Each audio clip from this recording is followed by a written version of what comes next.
the net migration figures for the whole of 2022 will be published later this month. Now, the early figures are pointing to a figure significantly higher than the 500,000 net migration to the end of June of last year. And this is from Migration Watch. They believe the figure will be around 3/4 of a million migrants. So they go on to say so much for the reduction in migration promised in 2019. That was to result from, if you remember this expression, taking back control and using a points-based system. Well, joining me now is Ivon Sampson, who is an immigration lawyer. Good morning to you. Good morning. Good morning. David. These figures, I mean, a lot has been talked about illegal migration, obviously, but these figures are pointing to migration. Now, this is going to be a massive test at the next general election. People are saying, look, we want migration. This is a country that relies on migration. We always have imported people with the greatest of skills into this country. The question is, are we now having too much migration when you haven't got the backbone, the services, the schools, the hospitals to cope?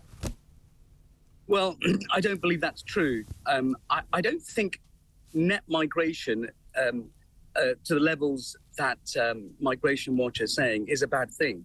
Look, employers need workers. I'm all for having British workers, but employers, we need workers now.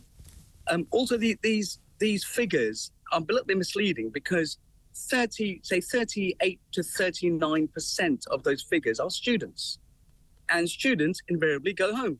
They either extend their studies, well, 61% go home, and the ones that are left extend their studies, or then they go home eventually. So 95% of students actually return home. So a little bit misleading about these net migration figures. People who come here work, they pay taxes, and they pay for the very services which you're alluding to. Generally speaking, I think we all recognise that migrant workers don't claim benefits. Many of them cannot claim benefits until they're settled in the country. So for 5 years, we know they're working solid, paying taxes and paying for our services. Is that a bad thing?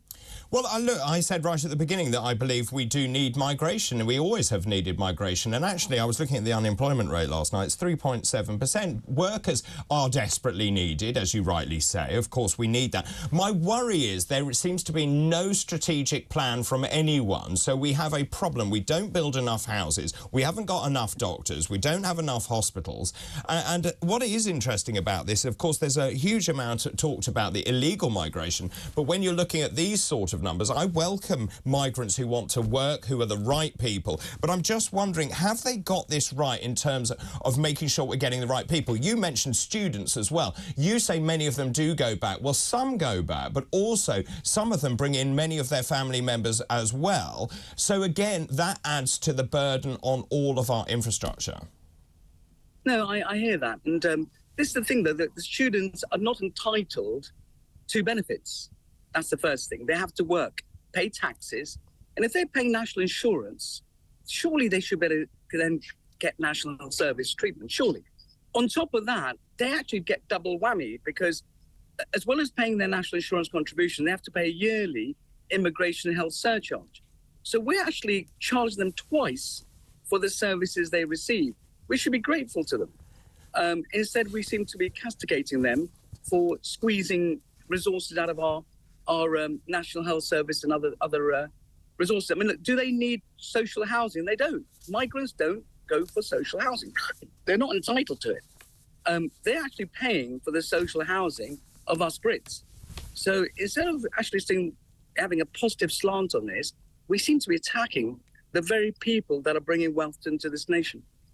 So it's really interesting, actually, and obviously this has been written in a way that will inflame sort of Middle England, but at the same time, I think most people realise they can't get the people they want. So, for example, if you need a plumber, an electrician, for example, you just simply can't find them at the moment. So I'm all in favour of making sure that we do actually have skilled migration and filling those gaps. At the same time, what we have to do is train more of our own people to actually do those jobs and to also get that unemployment rate down still further. Interestingly, I wonder, are you saying essentially this is a dog whistle?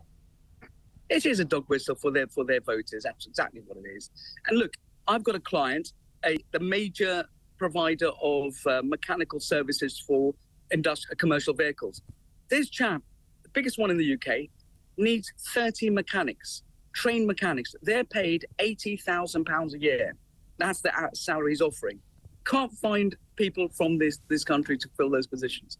He's having to go to South Africa to recruit those mechanics. Now, I'm all for people, British people, settled people having jobs here. We just simply are not training enough people. So it's a long-term solution we need. I think it's a 5 or 10-year plan to start recruiting, training local people to do local work. We then don't have to rely upon foreign workers. I've got a couple of messages coming in about the point I raised about students bringing in their family members. Should there be a cap on the number of family members you're allowed to bring? Look, it's not a major problem. It really, in my experience, I don't have the numbers, but people are not bringing 10 family members. Most of them are single, first of all. That's the first thing. Most people are single. They're not married. They're coming here to do undergraduate courses. There are some married. As they're adult students in university population, it's the same sort of thing for foreign students. It's not a major problem. It's just something that people use to attack the migration issue. Ivon, very good to talk to you. That's Ivon Sampson, immigration lawyer.